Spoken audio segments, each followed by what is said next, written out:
Matius pasal yang ke-16. Orang Farisi dan Saduki meminta tanda. Kemudian datanglah orang-orang Farisi dan Saduki hendak mencoba Yesus. Mereka meminta supaya ia memperlihatkan suatu tanda dari sorga kepada mereka. Tetapi jawab Yesus, pada petang hari karena langit merah, kamu berkata hari akan cerah. Dan pada pagi hari karena langit merah dan redup, kamu berkata hari buruk. Rupa langit kamu tahu membedakannya, tetapi tanda-tanda zaman tidak. Angkatan yang jahat dan tidak setia ini menuntut suatu tanda, tetapi kepada mereka tidak akan diberikan tanda selain tanda Nabi Yunus. Lalu Yesus meninggalkan mereka dan pergi. Tentang ragi orang Farisi dan Saduki. Pada waktu murid-murid Yesus menyeberang danau, mereka lupa membawa roti. Yesus berkata kepada mereka, berjaga-jagalah dan waspadalah terhadap ragi orang Farisi dan Saduki. Maka mereka berpikir-pikir, dan seorang berkata kepada yang lain, itu dikatakannya karena kita tidak membawa roti. Dan ketika Yesus mengetahui apa yang mereka perbincangkan, ia berkata, mengapa kamu memperbincangkan soal tidak ada roti, hai orang-orang yang kurang percaya? Belum juga kamu mengerti? Tidak kamu ingat lagi akan 5 roti untuk 5.000 orang itu, dan berapa bakul roti kamu kumpulkan kemudian? Ataupun akan 7 roti untuk 4.000 orang itu, dan berapa bakul kamu kumpulkan kemudian? Bagaimana mungkin kamu tidak mengerti bahwa bukan roti yang kumaksudkan? Aku berkata kepadamu, waspadalah terhadap ragi orang Farisi dan Saduki. Ketika itu barulah mereka mengerti bahwa bukan maksudnya supaya mereka waspada terhadap ragi roti, melainkan terhadap ajaran orang Farisi dan Saduki. Pengakuan Petrus. Setelah Yesus tiba di daerah Kaisarea Filipi, ia bertanya kepada murid-muridnya, kata orang, siapakah anak manusia itu? Jawab mereka, ada yang mengatakan Yohanes Pembaptis, ada juga yang mengatakan Elia, dan ada pula yang mengatakan Yeremia atau salah seorang dari para nabi. Lalu Yesus bertanya kepada mereka, tetapi apa katamu? Siapakah aku ini? Maka jawab Simon Petrus, engkau adalah Mesias, Anak Allah yang hidup. Kata Yesus kepadanya, berbahagialah engkau Simon bin Yunus, sebab bukan manusia yang menyatakan itu kepadamu, melainkan Bapa-Ku yang di sorga. Dan aku pun berkata kepadamu, engkau adalah Petrus, dan di atas batu karang ini aku akan mendirikan jemaatku, dan alam maut tidak akan menguasainya. Kepadamu akan kuberikan kunci kerajaan surga. Apa yang kau ikat di dunia ini akan terikat di sorga, dan apa yang kau lepaskan di dunia ini akan terlepas di sorga.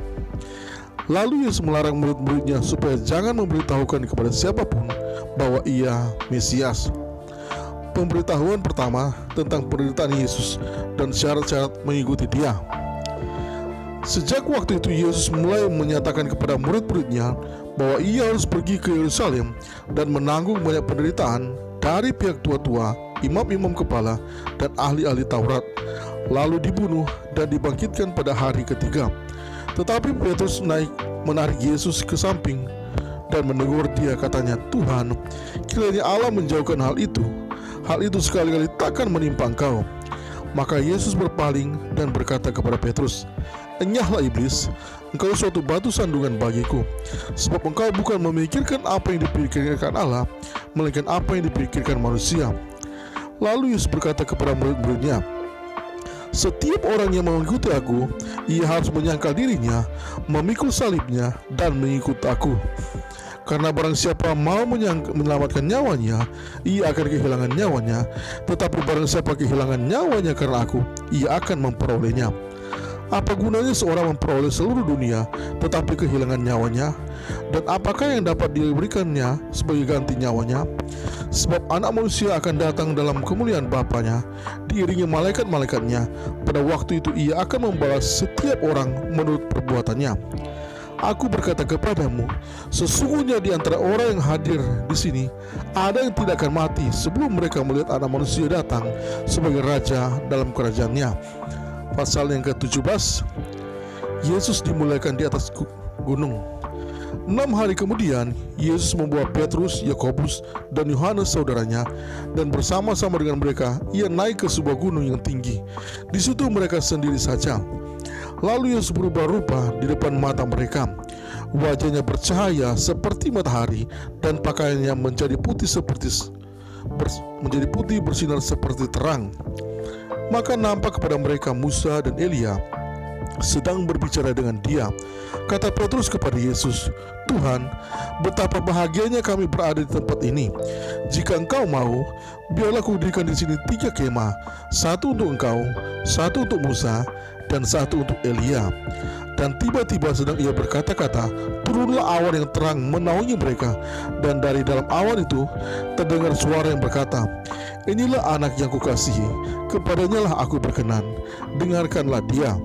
Mendengar itu, tersungkurlah murid-muridnya, dan mereka sangat ketakutan. Lalu Yesus datang kepada mereka dan menyentuh mereka sambil berkata, "Berdirilah, jangan takut." Dan ketika mereka mengangkat kepala, mereka tidak melihat seorang pun kecuali Yesus seorang diri. Pada waktu mereka turun dari gunung itu, Yesus berpesan kepada mereka, "Jangan kamu ceritakan penglihatan itu kepada seorang pun sebelum Anak Manusia dibangkitkan dari antara orang mati." Lalu murid-muridnya bertanya kepadanya, "Kalau demikian, mengapa ahli-ahli Taurat berkata bahwa Elia harus datang dahulu?" Jawab Yesus, "Memang Elia akan datang dan memulihkan segala sesuatu. Dan aku berkata kepadamu, Elia sudah datang, tetapi orang tidak mengenal dia dan memperlakukan yang menurut kehendak mereka. Demikian juga Anak Manusia akan menderita oleh mereka." Pada waktu itu mengertilah murid-murid Yesus bahwa ia berbicara tentang Yohanes Pembaptis. Yesus menyembuhkan seorang anak muda yang sakit ayan. Ketika Yesus dan murid-muridnya kembali kepada orang banyak itu, datanglah seorang mendapatkan Yesus dan menyembah. Katanya, "Tuhan, kasihanilah anakku. Ia sakit ayan dan sangat menderita. Ia sering jatuh ke dalam api dan juga sering ke dalam air. Aku sudah membawanya kepada murid-muridmu, tetapi mereka tidak menyembuhkannya."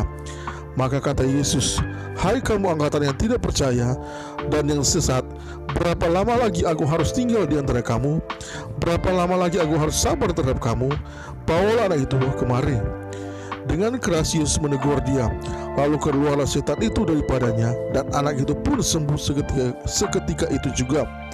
Kemudian murid-murid Yesus datang, dan ketika mereka sendirian dengan dia, bertanyalah mereka, Mengapa kami tidak dapat mengusir setan itu?" Ia berkata kepada mereka, "Karena kamu kurang percaya. Sebab aku berkata kepadamu, sesungguhnya sekiranya kamu mempunyai iman sebesar biji sesawi saja, kamu dapat berkata kepada gunung ini, pindahlah dari tempat ini ke sana. Maka gunung ini akan pindah, dan takkan ada yang mustahil bagimu. Jenis ini tidak dapat diusir kecuali dengan berdoa dan berpuasa." Pemberitahuan kedua tentang penderitaan Yesus. Pada waktu Yesus dan murid-muridnya bersama-sama di Galilea, ia berkata kepada mereka, "Anak Manusia akan diserahkan ke dalam tangan manusia, dan mereka akan membunuh dia, dan pada hari yang ketiga ia akan dibangkitkan." Maka hati murid-muridnya pun sedih sekali. Yesus membayar bea untuk bait Allah. Ketika Yesus dan murid-muridnya tiba di Kapernaum, datanglah pemungut cukai bait Allah kepada Petrus dan berkata, "Apakah gurumu tidak membayar bea 2 dirham itu?" Jawabnya, "Memang membayar." Dan ketika Petrus masuk rumah, Yesus mendahulunya dengan pertanyaannya, "Apakah pendapatmu, Simon? Dari siapakah raja-raja dunia ini mengungut bea dan pajak? Dari rakyatnya atau dari orang asing?" Jawab Petrus, "Dari orang asing." Maka kata Yesus kepadanya, Jadi bebaslah rakyatnya. Tetapi supaya jangan kita menjadi batu sandungan bagi mereka, pergilah memancing ke danau, dan ikan pertama yang kau pancing, tangkaplah dan bukalah mulutnya, maka engkau akan menemukan mata uang 4 dirham di dalamnya. Ambillah itu dan bayarlah kepada mereka, bagiku dan bagimu juga."